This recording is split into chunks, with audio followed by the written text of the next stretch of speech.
King 7 of clubs. I like the hand. I don't see much point to 3-bet shoving pre. I think we just want to call and go to a flop with the suited version of this hand here. But let's see what our opponents do first.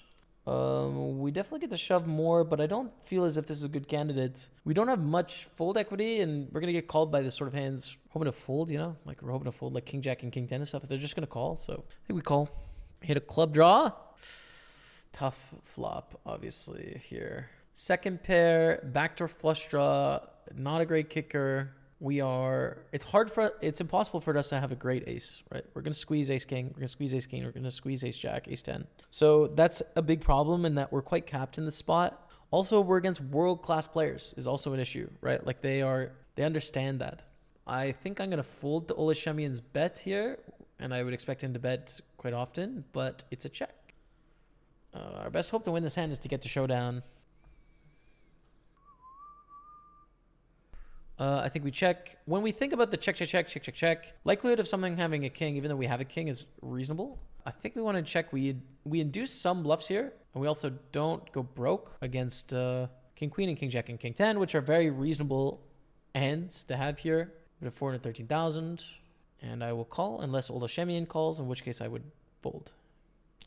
Hello everyone, how's it going? Welcome back to another video here on the PokerStaples channel. Thanks so much for joining me. This is a really special video. This video is about one specific hand that I played. It was in a highlight that just came out yesterday, and we skipped it in the highlight because it was such an interesting hand. So we go through the hand. It's against some legends of the game. We give sort of an explanation after the hand. I wanted to cut it out because I think it's worth some discussion. So feel free to leave your comments down below. What do you think about my decision? Was it the right decision? Was it the wrong decision? That's all I have to say. Enjoy the hand. I think. Oh! I have trips. Bro, wait a second here. I don't think I can fold, actually. Oh, man. Can I fold? Dude. No. No! No!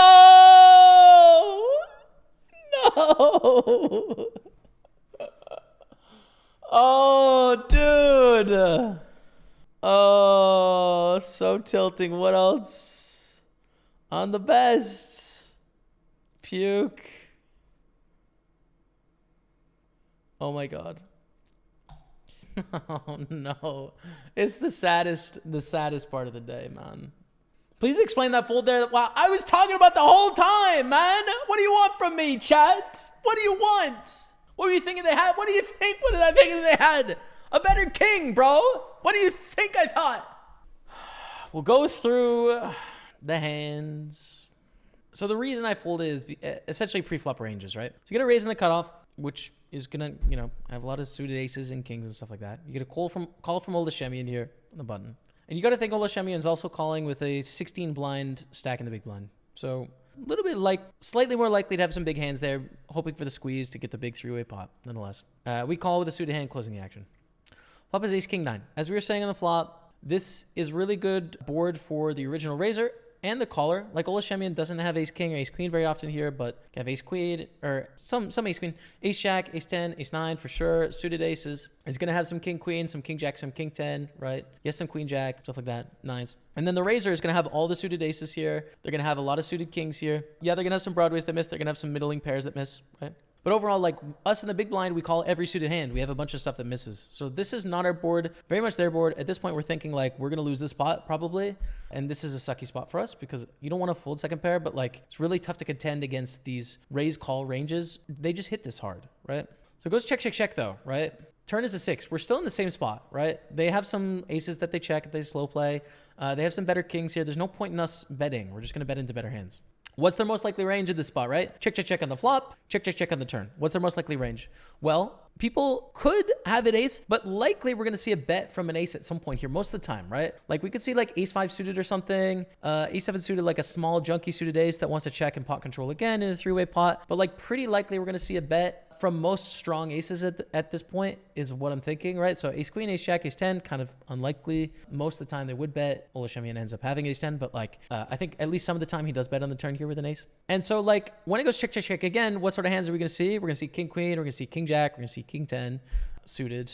We're going to see king 9 suited from both players. We are going to see occasional aces. You know, let's give them like 1/3 of their aces that they play pre-flop. The occasional slow play with like the ace king at the top set here, something like that. And then we're going to see hands that completely miss and would need to bluff. You know, like let's say jack 10, queen 10, queen jack, 8-7, although some of those would have already bluffed either flop or turn. So you've got to discount those, right? But that's what we're thinking the range is, right? So when this card comes on the river, we're worried about those king, queen, king, jack, king 10s. Of course, they still have all those other things we just talked about, all those bluffs, right? The occasional ace X, but they also have, importantly, those better kings that are going to play this way. We check, we see a pot bet. Also important, right? This is a polarized bet. So are we going to see ace 5 bet like this? I don't think so, right? Like I don't think we're going to see a small ace bet like this, is what I'm thinking again. So when we see this, it's going to be a bluff or it's going to be a better hand most of the time. So our plan when we check the river with a king is like, let's induce this bluff. So we're excited. We're like, okay, great. So we've hopefully induced a bluff. And like when they have a better hand, we're not going to get stacked. It's unlucky, but we've induced a bluff sometimes. And this is the right thing. It's great, you know? But then Ola Shemian calls.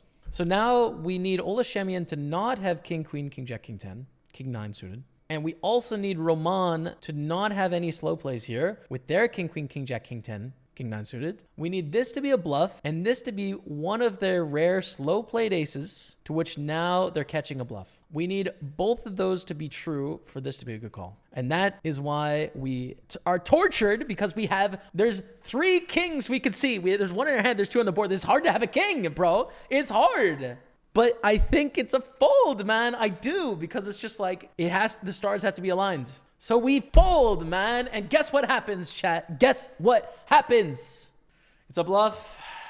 It's the slow play ace. They're good, man. I don't know. I don't regret my play, but it sucks because now I have to feel like an idiot. But I think my play's fine. I just don't like that I have to feel like an idiot now because I think it's fine. That will be a good video on itself, that hand. People will be able to tear into me all over YouTube and Facebook. I look forward to it.